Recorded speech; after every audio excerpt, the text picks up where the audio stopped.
রাত্রে 12:30টার দিকে সাউন্ডটা এনে আসছিল আর কি, বক্সটা বাজা নিয়েছিল আর কি।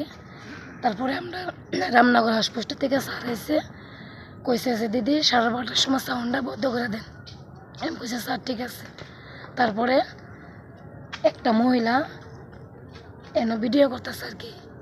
তো আমি কইছি এনে একটা গণেশ পূজা চলতেছে, যত সাউন্ডটা রাত 12টার পরে তো নিষেধ, তো ওইটা ভিডিও করলে কি আছে, আমরা তো সাউন্ড বন্ধ করে দিচ্ছি, আপনি ভিডিও করেন কি লিখা।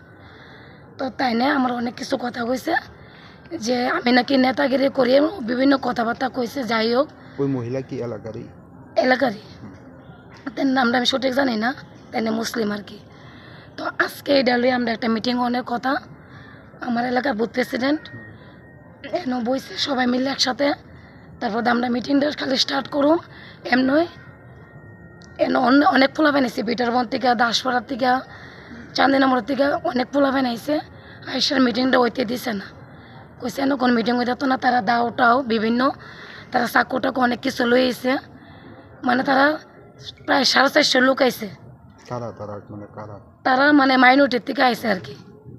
আমি কইছি যত একটা পূজার মিটিং, পূজার বিষয় নিয়ে হয়েছে, এটা আপনার নিজেরা শেষ করুন এলাকার মধ্যে। আমরা তো হিন্দু মুসলমান মিলেই তো থাকি না। তো তারা ওই জিনিসটা টাইম দিছে না, তারা সবাই দাওয়াটা লই এসে সবাই তারা মারধর করছে। এসেরা আমারও ডাকা দিয়ে ফেলাইছে, আমার মারও ফেলাইছে, এতটুকু আর কি। দেন এটা কইতে গেলে এন কোনো জাতীয়তার ব্যাপার না, সবই এলাকার মানুষ হিন্দু মুসলমান মিলিয়ে আমরা সবসময় পূজা করি। তো কালকে দেখা গেল তো সাউন্ডের ব্যাপার নিয়ে একটা মহিলা ভিডিও করছে, ওই ব্যাপারটা নিয়ে আজকে আমরা একটা মিটিংও বসি।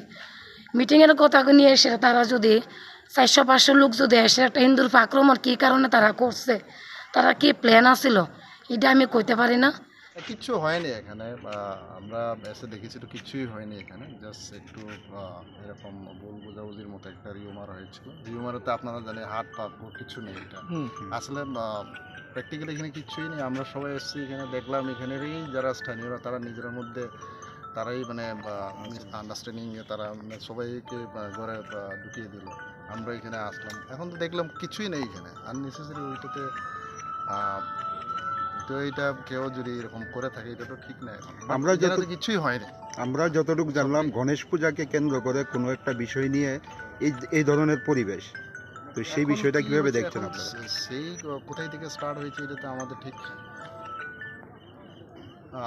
এমনিতে কিছুই নেই। আমরা এখানে তবু দেখেছি, যেহেতু এখানে এরকম আমরা খবর পেয়েছি এরকম কিছু উত্তেজনার মতো হয়েছে, তো আমরা ইমিডিয়েটলি এখানে চলে এসেছি। এখানে আমরা এখানে থানার ওসি থেকে আরম্ভ করে এসডিপি, অ্যাডিশনাল আমি, এসপি এবং ডিআইজি স্যারও এখানে এসে গেছেন।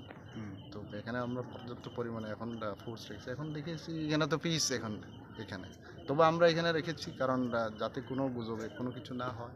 এখানে এলাকার লোকের সাথে কোনো কথাবার্তা হয়েছে আপনাদের? হ্যাঁ, কথা হয়েছে, তাদের সঙ্গে তো বলো কিছুই হয়নি। এখানে পিসফুলি এখানে আসছে, এখানে আমি তাদের সঙ্গে কথা বলেছি। এখানে এই এলাকা যারা বসবাস করে হিন্দু, বিশেষভাবে জনজাতি বা অন্যান্য যারা আছে সংখ্যালঘু, তাদের মধ্যে একটা আতঙ্ক যে বড় ধরনের কিছু একটা হতে পারে। কিছু হবে না এখন। তারা এখানে আমি শুনেছি এখানে যে দুর্গাপুজো হয়, এখানে একসাথে মিলে দুইটা কমিউনিটিতে এখানে একসাথে দুর্গাপূজা করে, এর থেকে আর কি সুন্দর হতে পারে। তাহলে স্যার আজকে একটা গণেশ পূজাকে কেন্দ্র করে এরকম ঘটনা কেন হলো স্যার?